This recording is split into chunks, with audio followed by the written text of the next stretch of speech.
Good morning বন্ধুরা, আজকে বানাচ্ছি ঠেকুয়া। ফোনেতে এত ঠেকুয়া দেখছি যে মানে লোভ সামলাতে পারছি না। আমার বাবা যখন চাকরি করতো বর্ধমান থেকে, মানে বাবার যে বিহারি বন্ধুরা ছিল তারা প্যাকেট প্যাকেট ঠেকুয়া দিত, সেই স্বাদ ভুলেই গেছি। বাবা যতদিন রিটায়ার করেছে সে তো আর পাই না, এত ফোনে দেখছি, সেই জন্য ভেবেছি নিজেই ঘরে তৈরি করব। তো দেখো 2 কাপ ময়দা দিয়েছি, এইটার মাপের আমি 2 কাপ ময়দা দিয়েছি, আর এটারই হাফ কাপ সুজি দেবো।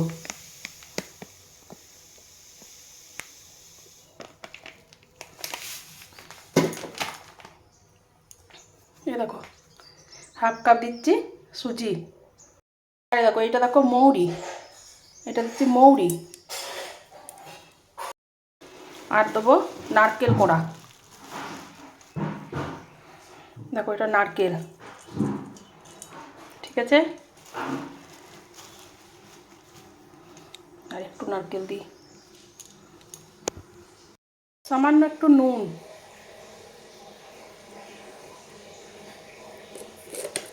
আর একটু নুন দিই, ব্যাস।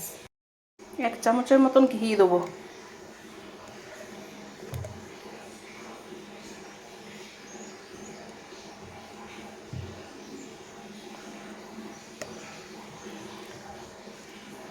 আর একটু ঘি লাগবে, দাঁড়াও, এতটা বেশি হয়ে যাবে।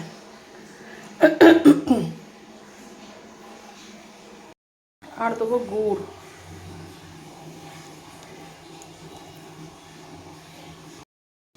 একটু গুড় দিয়েছি। একটু ভালো করে মাখাতে হবে, আর যখন মাখা হবে না তখন মাখাটা হবে একদম শক্ত, টাইট টাইট করে মাখতে হবে। আর একটা জিনিস দিতে হবে, সেটা দেবো একটুখানি চিনি। চিনি বলতে তোমার গোটা চিনি যেটাকে হয়, সেটা এখন নয়, একটু পরে দেবো ওই গোটা চিনিটা। মানে দানা দানাটা পড়লে নাকি মুখে ভালো লাগে খেতে। আরও অনেকে ড্রাই ফ্রুটস দিচ্ছে, আমরা ওই সব কিছু দেবো নাই, আমাদের দরকার নাই।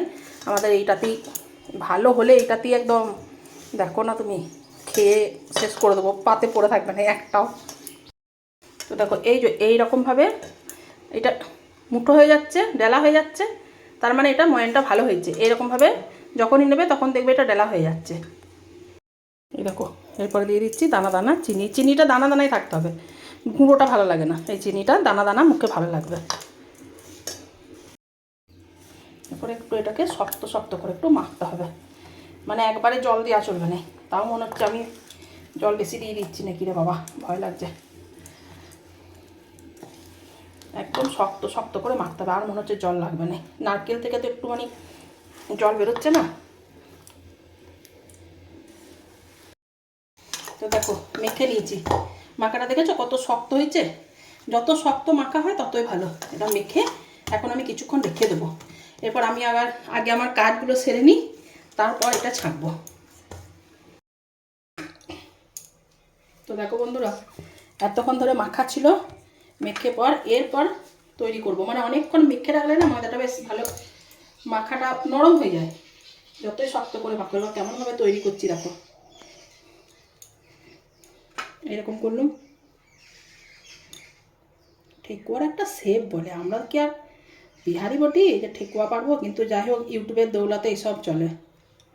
এটা কিন্তু খুব একটা ভালো হলো নাই, যেহেতু ক্যামেরার সামনে করছি না সেই জন্য ভালো আসে না। এইগুলো ভালো এসেছে দেখো, এটা একটু মোটা হয়ে গেছে। তো দেখো তেল গরম করতে বসিয়ে দিয়েছি। তেলটা না শুধু ভালো করে গরম হতে হবে, দিয়ে একদম গ্যাস কমিয়ে দিতে হবে। মানে এটা তো হতে সময় লাগবে, এটা ময়দার জিনিস, এটা কাঁচা ইয়ে করে। এ দেখো একদম তেলটাকে শুধু গরম করে কমিয়ে দিতে হবে, কমিয়ে এটা আস্তে আস্তে হবে, একদম ধিমে আছে।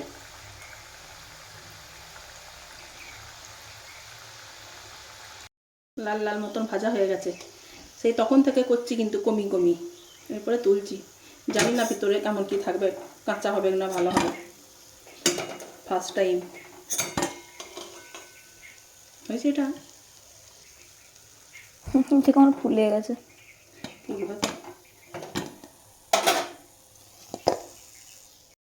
দেখো সব ঠেকুয়াগুলো হয়ে গেছে। আওয়াজ দেখো, আওয়াজে বোঝা যাচ্ছে এটা ঠেকুয়া। কিন্তু একটা খেয়েছিল আমার মেয়ে, বলেছে কিন্তু দারুণ হয়েছে। এই প্রথমবার ইউটিউবকে হচ্ছে বিশাল ধন্যবাদ এটা খাওয়ানোর জন্য আমাদেরকে। ভালো লাগে না?